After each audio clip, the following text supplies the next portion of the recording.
wudu, salat, tawaf, menyentuh mushaf Al-Quran, segala aktivitas ibadah yang tidak sah dikerjakan tanpa bersuci, dengan menggunakan media air membersihkan anggota tubuh tertentu secara berurutan yang dikenal dengan istilah wudu. Firman Allah Subhanahu wa ta'ala yang artinya, "Hai orang-orang yang beriman, jika kalian hendak mengerjakan sholat, maka basuhlah muka kalian dan tangan kalian sampai siku, dan usaplah kepala, serta basuhlah kaki kalian sampai mata kaki." Al-Maidah ayat 6. Sabda Rasulullah sallallahu alaihi wasallam kepada wanita haid yang artinya, "Jangan engkau melaksanakan tawaf kecuali dalam keadaan suci." Firman Allah Subhanahu wa ta'ala yang artinya, "Tidak menyentuhnya kecuali hamba-hamba yang disucikan." Al-Waqiah ayat 79. Disunnahkan berwudu ketika akan melaksanakan amalan ibadah selain 3 hal yang tersebut di atas. Sabda Rasulullah sallallahu alaihi wasallam yang artinya, hanya orang-orang mukmin yang senantiasa menjaga wudu.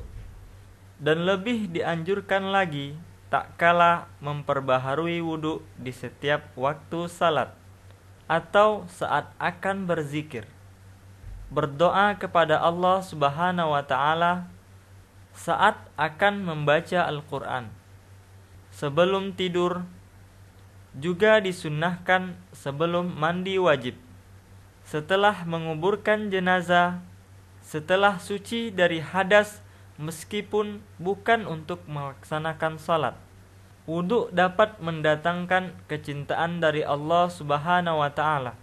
Wudu merupakan ciri umat Muhammad sallallahu alaihi wasallam kelak di hari kiamat, saat mereka dibangkitkan dalam keadaan bersinar dan indah.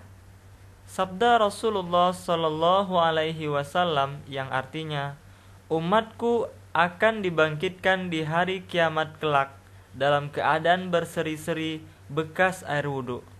Maka barang siapa yang mampu memperpanjang gurrahnya, maka hendaklah ia lakukan."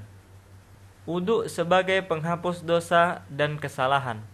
Rasulullah sallallahu alaihi wasallam bersabda yang artinya, "Barang siapa berwudu dengan sempurna, maka kesalahan-kesalahannya akan berguguran sampai yang ada di balik kukunya." Wudu akan meninggikan derajat manusia. Rasulullah sallallahu alaihi wasallam bersabda yang artinya, "Maukah kalian aku tunjukkan sesuatu yang dapat menggugurkan kesalahan kalian dan mengangkat derajat kalian?" Mereka menjawab, "Tentu wahai Rasulullah sallallahu alaihi wasallam." Beliau lalu bersabda, "Menyempurnakan wudu di saat kondisi sulit, memperbanyak langkah ke masjid-masjid Allah Subhanahu wa ta'ala, serta senantiasa menunggu waktu sholat di masjid, dan itu sebenar-benarnya ribat, menjaga perbatasan dalam jihad." Sebelum berwudu, seorang memulainya dengan berniat dalam hati dan membaca Bismillah, mencuci 2 telapak tangan 3 kali, bersiwak, berkumur-kumur adalah memasukkan air ke dalam mulut lalu menggerakkannya. Setelah berkumur-kumur, dilanjutkan dengan istinsyaq dan istinsyar sebanyak 3 kali. Adalah menghirup air ke hidung dan menyemburkannya dari lubang hidung. Disunnahkan pada saat berkumur-kumur dan istinsyaq dengan 1 ciduk air. Batasan muka dalam wudu adalah di atas dari tempat tumbuhnya rambut sampai dahi ujung bawah, dan dari samping dimulai dari telinga sampai ke telinga. Membasuh wajah adalah rukun kedua, termasuk juga menyela-nyela jenggot. Setelah itu, mencuci tangan kanan dari ujung jari sampai siku sebanyak 3 kali. Demikian juga dengan tangan sebelah kiri. Kemudian membasuh kepala dari permulaan tumbuhnya rambut sampai ke tungkak belakang. Kemudian kembali ke arah semula, cukup 1 kali. Kemudian mengusap bagian tengah telinga menggunakan jari telunjuk, dan bagian luar telinga menggunakan ibu jari, cukup 1 kali. Dan rukun yang terakhir, mencuci kaki kanan sampai mata kaki sebanyak 3 kali. Kemudian kaki kiri dengan jumlah yang sama.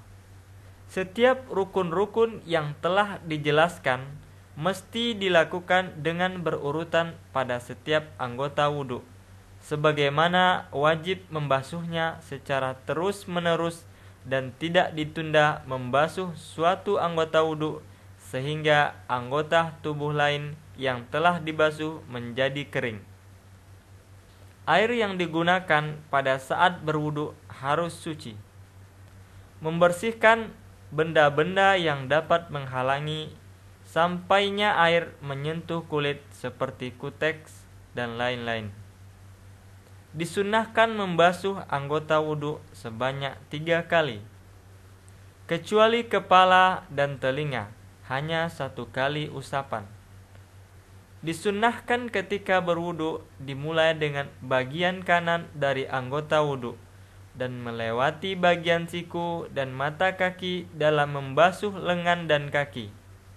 Disunnahkan menyela jenggot supaya air sampai ke kulit wajah, menyela jari-jari tangan, jari-jari kaki.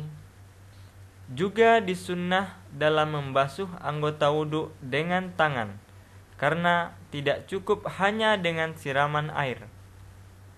Hemat dalam menggunakan air.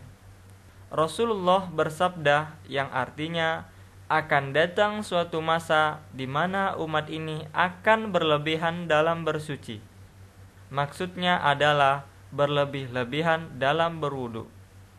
Setelah selesai berwudu, disunnahkan untuk berdoa berdasarkan hadis Rasulullah sallallahu alaihi wasallam yang artinya asyhadu an la ilaha illallah wa asyhadu anna Muhammadan Rasulullah.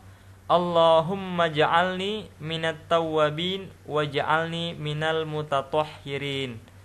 Subhanakallahumma wa bihamdika asyhadu an la ilaha illa anta astaghfiruka wa atubu ilaik. Artinya, aku bersaksi bahwa tidak ada zat yang benar disembah kecuali Allah Subhanahu wa taala, dan aku bersaksi bahwa Muhammad adalah hamba dan utusan Allah Subhanahu wa taala. Ya Allah, jadikanlah aku termasuk orang-orang yang bertaubat, dan jadikan pula aku sebagai orang-orang yang mensucikan diri. Maha suci dan segala pujian hanya untukmu. Aku bersaksi tiada Tuhan selain Engkau. Aku memohon ampun dan bertaubat kepadamu. Disunnahkan sholat 2 rakaat setelah wudu. Rasulullah sallallahu alaihi wasallam bersabda yang artinya, barang siapa yang berwudu seperti wuduku, kemudian ia sholat 2 rakaat dengan sempurna dan khusyuk, maka dosa-dosanya yang telah lalu akan diampuni oleh Allah Subhanahu wa taala. Kemudian hal-hal yang membatalkan wudu yang dijelaskan oleh para ulama dalam buku-buku fikih. Pertama, segala sesuatu yang keluar melalui 2 jalan, qubul dan dubur, seperti kencing, tahi, dan kentut. Rasulullah sallallahu alaihi wasallam bersabda yang artinya Allah Subhanahu wa taala tidak akan menerima salat seseorang yang berhadas sampai ia berwudu. Juga termasuk yang membatalkan wudu, tidur yang nyenyak, di mana seseorang tidak lagi menyadari apa yang terjadi di sekelilingnya, termasuk pingsan atau dibius. Memakan daging unta, hal ini didasarkan pada hadis Jabir bin Samurah bahwasanya seseorang pernah bertanya kepada Rasulullah SAW, apakah kami harus mengulangi berwudu setelah makan daging unta? Rasulullah SAW menjawab, iya. Menyentuh kemaluan tanpa memakai alas, berdasarkan hadis Busrah binti Sofwan. Ia pernah mendengar Rasulullah SAW bersabda yang artinya, barang siapa yang menyentuh kemaluannya tanpa alas, maka hendaklah ia berwudu. Wudu merupakan pokok bahasan yang luas, mencakup beberapa permasalahan dan adab-adab. Jika seseorang bangun tidur, maka hendaklah ia mencuci tangannya sebanyak 3 kali sebelum ia memasukkannya ke dalam timba atau ember berisi air. Rasulullah SAW bersabda yang artinya, jika seseorang dari kalian bangun dari tidurnya, maka janganlah ia memasukkan tangannya ke dalam bejana yang berisi air sebelum ia mencucinya sebanyak 3 kali, karena ia tidak tahu posisi tangannya saat ia tidur. Jika dalam kondisi ragu-ragu, maka kembali ke kaidah yang masyhur, yaitu hukum asal dari suatu perkara adalah yakin. Jika seseorang dalam keadaan berwudu, lalu ia ragu apakah ia telah batal atau belum, maka tetap dalam keadaan berwudu. Sedangkan jika ia belum berwudu, lalu ia ragu apakah ia telah berwudu atau belum, maka ia sebenarnya belum berwudu. Jika seseorang berwudu dan mencuci setiap anggota wudu sebanyak 1 kali atau 2 kali atau 3 kali atau sebagian 1 kali, yang lain 2 kali atau 3 kali, maka wudunya sah secara syar'i. Akan tetapi ia meninggalkan yang lebih afdal. Dalam sebuah riwayat, ada seorang Arab Badui yang datang menemui Rasulullah SAW menanyakan tata cara berwudu. Lalu Rasulullah SAW mencontohkan kepadanya dengan membasuh setiap anggota wudu sebanyak 3 kali. Kemudian beliau bersabda, beginilah tata cara berwudu. Barang siapa menambah jumlahnya, maka ia telah berbuat kesalahan dan melampaui batas serta berbuat zalim. Terkadang seorang salat tanpa berwudu dikarenakan lupa, maka ia wajib mengulang salat ketika ia ingat. Apabila seorang dalam keadaan berwudu lalu terkena najis, maka ia cukup membersihkan najis tersebut tanpa mengulangi wudu, karena hal demikian bukan termasuk hadas. Seorang muslim juga berhati-hati menjaga kesempurnaan wudu, berdasarkan hadis yang menyebutkan bahwa ada seorang yang berwudu namun dia menyisakan di bagian kakinya seluas kuku. Lalu hal tersebut terlihat oleh Nabi dan beliau bersabda, kembali dan sempurnakanlah wudu Anda. Orang itu pun kembali mengulangi wudunya, lalu ia salat. Para ulama fikih memperingatkan bahwa membasuh leher bukan termasuk bagian dari wudu, kecuali jika diperlukan. Ia boleh melakukannya sebelum atau setelah wudu. Para ulama juga melarang ketika berwudu seorang melafazkan zikir atau doa yang tidak ada landasan syar'inya, seperti berdoa ketika membasuh setiap anggota tubuh dengan doa khusus dan berkata zam-zam bagi yang sedang berwudu. Seorang muslim hendaknya benar-benar berpegang teguh dan komitmen dengan sunnah Rasulullah SAW.